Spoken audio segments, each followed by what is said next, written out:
it's also insulting to the mind to have somebody like Tony Blair, who actually supported the fraudulent and barbaric invasion of Iraq that led to the killing of more than 1 million people and destroyed a country and brought it back again after 1991 to a previous age, if not several ages prior.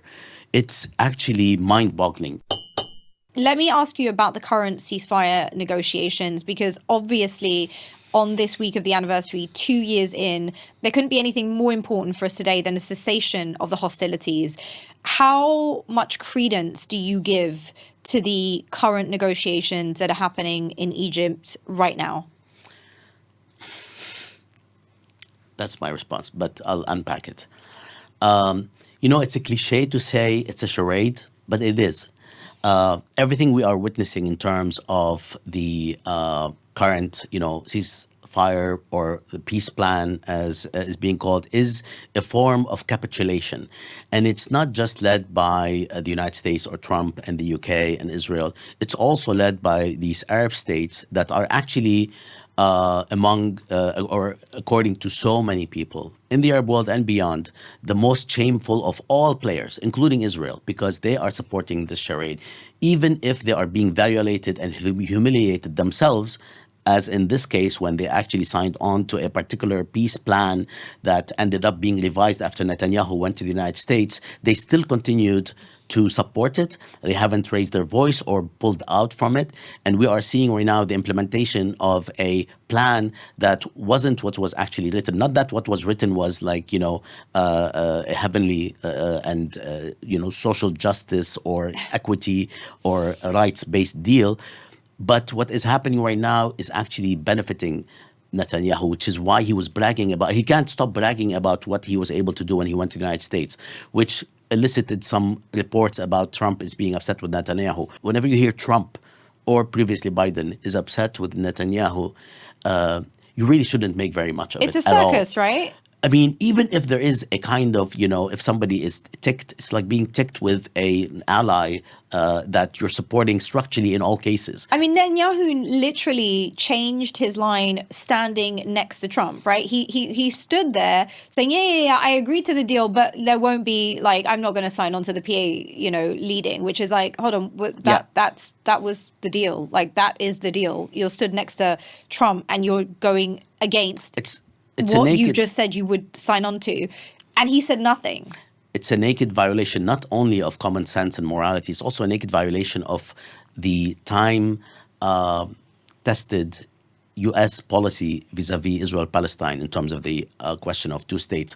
However, many of us opposed it because of its charade-like approach and sort of camouflaging what is happening on the ground, which is the expansion of apartheid and ethnic cleansing. But first, people, they don't care if it's a charade. Some people, like myself, I just want the killing of human beings and the dehumanization of Palestinians to stop in the manner in the manner that it's been happening. I mean, if I was in Gaza, probably that might well be my position, right? And we, as quote unquote scholars, activists, humans looking at Gaza, we should recognize that this is actually in and of itself a positive thing. The issue is what's next and the kinds of things that are being planned by these horrible actors. We used to say unsavory in other words, this is one of the things that we used to say. Yeah. Now you have to be able to say what you are observing with these horrible actors, whether in the United States or the UK. Even this talk of recognition of Palestinian state by the UK or many other Western countries is a cover to continue doing what structurally they've been doing all along, which is financing, supporting, and actually sending arms to Israel to continue its genocide and to actually expand it, increasing, let alone the actual participation of the UK and the US in various operations behind the scenes or maybe not. And there are a lot of reports about the active participation. So this is, we have to actually not take it very seriously. The only thing that I would take seriously is the potential halting of bombing that's killing civilians, which Netanyahu hasn't actually abided by. We were talking about the UK just now. We've just heard from a Channel 4 investigation that UK arms exports have spiked. this September. So in the midst of the genocide, the UK not only continues to provide arms to Israel in reconnaissance flights, which you also know are ongoing, but increases its arms sales. We've also seen Tony Blair touted, to lead this new kind of interim administration of Gaza.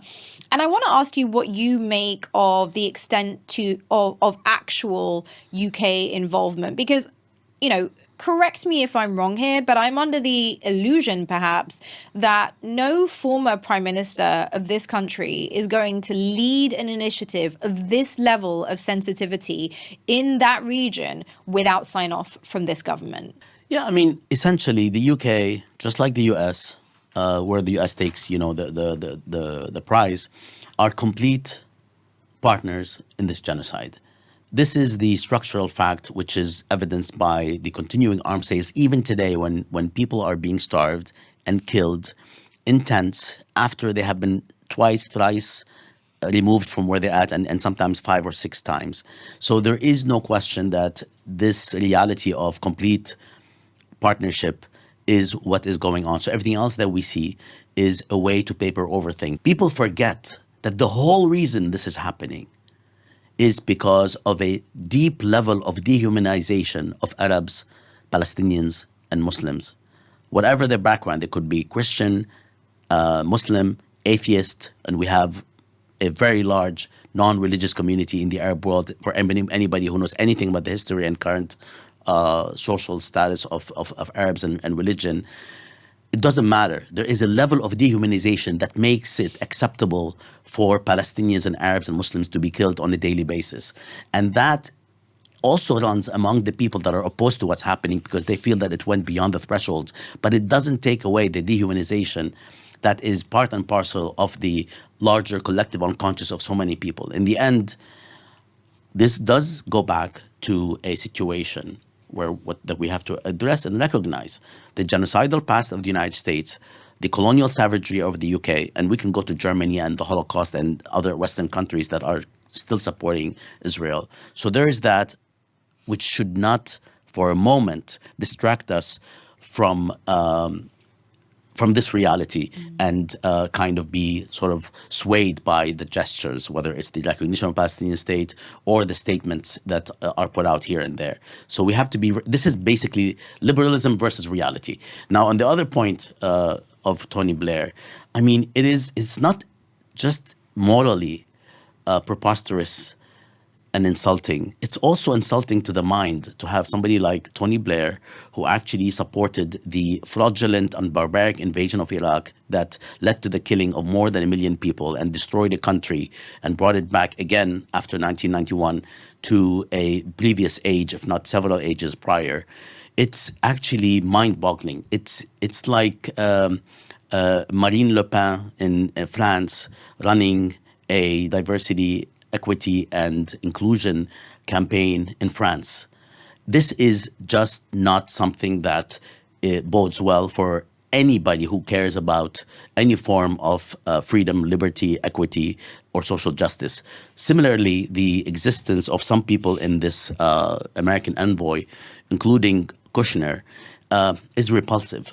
Not that everything else is okay, but you are basically seeing it's not even a charade. They're showing you who these people are. The same people that talked about Gaza becoming a resort are now engaging in leading the communication and negotiation in Egypt. So what is the end goal? Is it a Trump Riviera? I mean, what is the objective here for the UK, the US?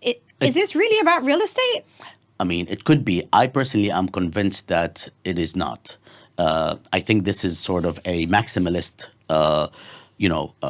proposition, which, I mean, you never know. It might unfold. But more importantly, and more structurally speaking, a lot of this ultimately is about thinning out the population of Gaza. In my view, from the very beginning, from the moment Israel launched its war of annihilation, which very quickly became evident that it's a form of genocide, the idea was to thin out the population of Gaza. It's not about Hamas. It's not about the hostages. It's not about a response to an attack.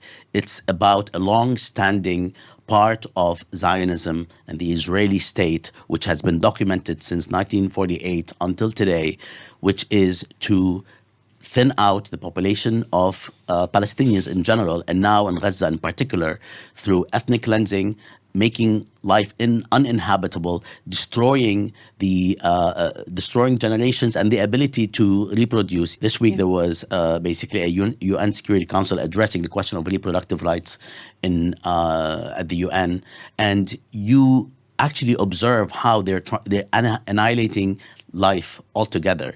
I think these are more important than this, sort of fantasia of resorts. The idea of thinning out Gaza and opening it up for Israeli control, which is precisely what Netanyahu wanted, and he kind of got, because the original peace plan did not actually include some of the provisions that now are included, which allow Israel to actually either stay or have a gray area situation where they can't stay until some conditions are satisfied. And I saw that even in the current peace deal, there's like 15% that would still be taken, even if Israel did sign up to it. But what I would put to you is what many Israelis put to me, which is they don't want Gaza. I think they might want the West Bank, but they don't want Gaza. They gave up Gaza in 2005. Like, they don't care about Gaza. They already left Gaza. So they would say it's never really been about Gaza. It's always been about land and demographics in tandem. They never actually wanted Gaza is something that doesn't make sense. The reason they pulled out of Gaza only in terms of military and settlements is not because they don't want Gaza. It's because Gaza became a nuisance. But they continued, of course, as everyone knows. This is actually, we are tired of responding to this talking point. Gaza is under full control of Israel and has been since 2005, under the siege, in a situation where Israel controls the air, the sea, the land. It controls all forms of energy, water. It controls every single record in the registry. They can push buttons to turn off power. They can push buttons to turn off water. They can actually, the level of control over Gaza supersedes actual colonial control that we are accustomed to. So this is like a tired talking point that everyone now is becoming aware of, even those who believed it at some point. The idea has always been ethnic cleansing and ultimate replacement of these people by Israelis. Let me ask you about the support that we're seeing from the Arab and Muslim world for the peace plan. So we saw Egypt, Jordan, Saudi Arabia, the UAE, Qatar, Turkey, Indonesia, and Pakistan all issue a joint statement welcoming what they call Trump's sincere efforts to end the war in Gaza. Expressing support for reconstruction to prevent displacement, etc. What exactly do these states gain from backing this plan, especially when actually a few of them have also been bombed by Israel lately? The quick answer is these are Muslim majority states for you, right? This idea that there is some sort of solidarity on the other side by Muslim majority states is actually just as bogus as the recognition of a Palestinian state by the UK. Now, beyond that, we have to recognize that most of these states are run by leaderships that do not represent their populations. In fact, a lot of people say, why aren't Arabs going to the streets like Europeans? Well, because their states have more stringent rules and restrictions on public protest that are deadly, actually. Not just because it's about Palestine.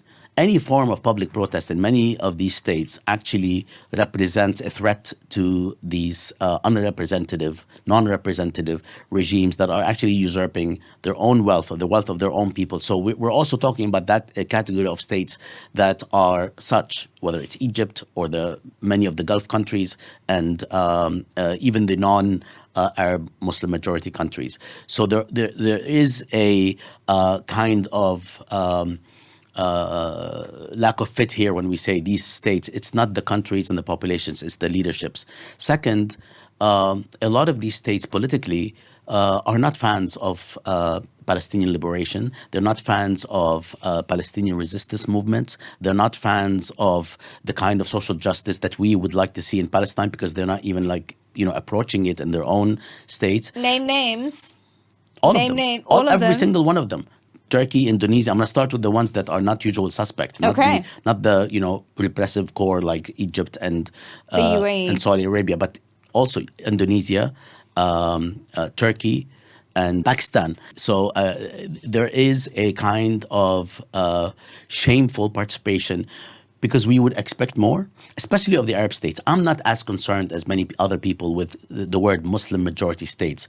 I mean, these people have hardly ever, engaged with the question of Palestine in a consistent manner over the decades. It comes and goes and people feel things. But in the Arab world specifically, these are the shameful states that actually are on board with a process of annihilation that will end up actually touching them.